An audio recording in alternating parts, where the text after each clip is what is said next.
Existem dois tipos de overtraining, o overtraining sistêmico e o overtraining periférico. E ambos acabam com a sua saúde e com os seus resultados. Então assista até o final para que isso nunca aconteça com você, porque alguns períodos de overtraining podem ser aterrorizantes. Eu mesmo já tive alunos da consultoria que achavam que estavam com câncer, quando na verdade estavam com overtraining. Eu não estou sendo aqui exagerado, é porque os sintomas podem ser muito ruins. Como eu faço para evitar isso a qualquer forma? Bom, vamos lá. Primeiro, sintomas de overtraining. Você pode ter ali uma indisposição demasiada, então você não quer fazer nada. Às vezes essa indisposição, ela pode ser física e às vezes pode ser mental e às vezes pode ser os dois. Você pode ficar estressado, então irritado o dia inteiro, ou triste o dia inteiro. Você pode dormir demais e sempre se sentir cansado, ou você dorme de menos, você não consegue pegar no sono e aí te deixa mais cansado ainda. Um apetite demais ou um apetite de menos, então, que foi o caso do meu aluno, ficou enjoado o dia inteiro. E Leandro, como é que o seu aluno entrou em overtraining? Que porcaria a sua consultoria online de dieta e de treino? Pois é, mas ele estava fazendo outras atividades por fora, a qual ele não me comunicou. Então ele fazia artes marciais e fazia mais, achava que tudo bem, que era só um cardio. Então sempre informem os seus professores de tudo. Obviamente podem ocorrer também lesões aí, perda de massa muscular, ganho de gordura corporal, etc. Sim, também vamos falar sobre diminuição de testosterona, hormônios da tireoide, entre outras coisas que podem acontecer. Bom, existe o overtraining sistêmico e o, vamos colocar assim, segmentado, localizado ou periférico. O sistêmico envolve mais sintomas que são relacionados ao seu corpo como um todo. Como eu falei, perda de apetite, sono de mais ou de menos, cansaço. Quando você fala de um overtraining segmentado, né, de um localizado, você está falando, por exemplo, eu fiz bíceps todo dia, certo? 10 exercícios de bíceps todo dia. Provavelmente eu em si não vou entrar em overtraining, porque é um músculo pequeno, mas essa musculatura específica, essa articulação específica, ela pode ter um overtraining e aí você pode ter ali uma perda de força, uma lesão, uma ruptura, né, um problema articular, um desgaste, alguma coisa assim. Como que eu evito isso? Primeiramente, não é tomando alguma coisa, porque você não compra o não overtraining, né? Você fabrica o não overtraining. Então, primeiramente, questão de treinamento. É importante que você faça uma periodização de treino. Ou seja, não adianta descer a marreta todo dia, toda semana. Você deve periodizar isso. Então você deve, por exemplo, fazer para cada 4, 6 semanas de uma intensidade muito alta, uma semana um pouco mais leve. Essa semana um pouco mais leve pode ser, às vezes, ficar em casa. Essas 6 semanas foram altamente destrutivas, que eu acredito que não é o caso de quem está assistindo. Ou então você pode fazer uma semana, por exemplo, eu faço 5 exercícios de peito, então eu vou fazer nessa semana 2 exercícios de peito. Ou então eu vou fazer os 5 exercícios de peito, mas eu vou colocar uma carga baixa e não vou levar até a falha. Mas basicamente o conceito é, depois de algumas semanas muito pesado, você abaixa a intensidade de alguma maneira.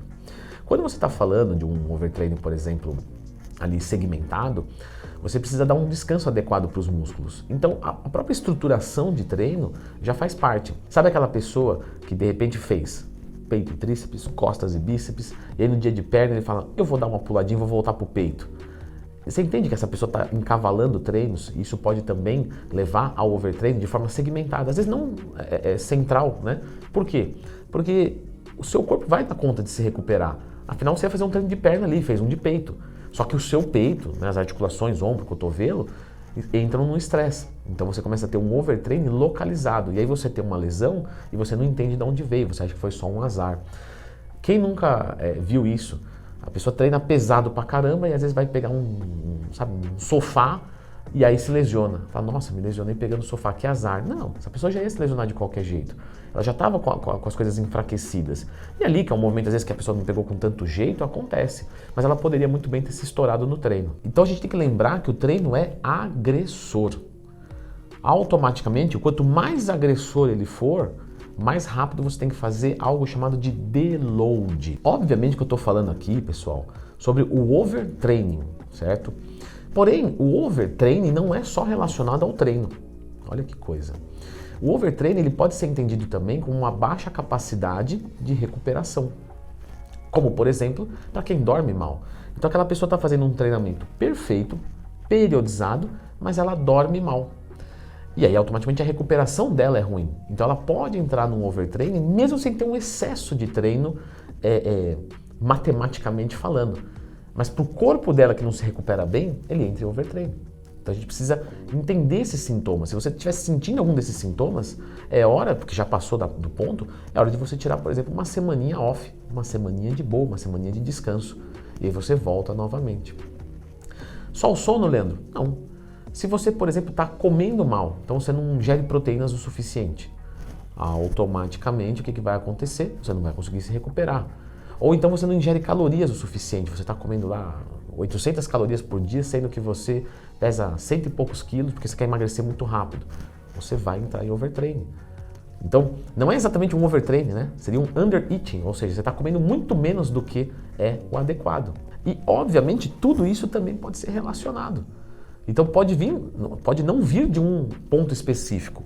Então você tem um pouquinho do treino que está um pouquinho em excesso, o seu sono é um pouquinho ruim, a caloria está um pouquinho baixa. Então você tem que ir orquestrando aquilo ali. Leandro, você está falando isso para vender consultoria de dieta e treino. Não, é porque não dá para separar essas coisas, sendo que você é um só, você é a base de tudo isso. Então é complexo? É.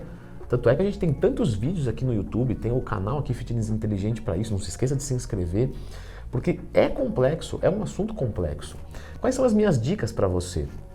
No treinamento, erre para menos, porque se você errar para mais, você vai ter muitos problemas. Por exemplo, se você tem dúvida entre 4 exercícios de coxa ou 5 exercícios de coxa, vai de 4. Erre para menos, porque aí você vai perceber que o resultado poderia ser melhor e aí você vai fazer um ajuste. Se você tem dúvida se o déficit calórico deve ser de 300 a 500 calorias, então faça de 300 primeiro. Né? Observe os resultados. Respondeu bem? Então vamos manter ali. Se você não pode dormir tão profundamente, tenta usar algum suplemento para melhorar o seu sono. Né? De repente a profundidade do seu sono não é boa. Você pode usar uma ashwagandha, 250, 500 miligramas para dormir melhor. Ou então você tem dificuldade para pegar no sono e dormir cedo, então você pode usar 1 graminha de GABA para te ajudar a pegar no sono mais rápido. Então existem alguns artefatos que a gente pode sim utilizar para melhorar, mas não vai adiantar se, por exemplo, você bebe 5 litros de água antes de dormir, se o seu quarto não é escuro o suficiente, se tem muito barulho, então compensa mais você investir em tampão auricular do que em ashwagandha, porque você tem que fabricar um sono bom. Então eu vou deixar a indicação desse vídeo que está aparecendo aqui na tela, que é relacionado à parte de alimentação. Então vamos já começar fazendo uma alimentação correta. Dá uma clicadinha aqui.